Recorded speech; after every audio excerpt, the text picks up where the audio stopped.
Hello friends, Tirupati private electrical meeting చూడండి. నేను మురళన్న, భాస్కర్ అన్న, అశోక్ అన్న, మా బ్యాచ్ మొత్తం ఉన్నారు. వీళ్ళంతా మా ఫ్యామిలీ మెంబర్ లాగా తిరుపతిలో ఉండే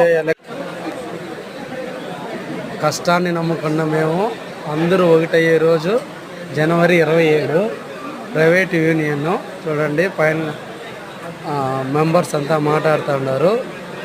మాట్లాడిన తర్వాత అందరూ కలిసి భోంచేసి ఈరోజు గడుపుకుంటాం.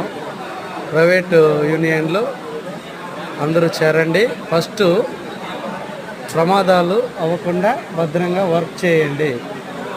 ఇట్లు కోరమని చెప్తుండేది నా నుంచి మూడో మనిషి భాస్కర్ రెడ్డి గారు, వెరీ సీనియర్ వర్కరు. నా పక్కన తల్ల నెరిసిన మురళను కూడా మంచి పన్నాడు. Happy private electricals day Tirupati.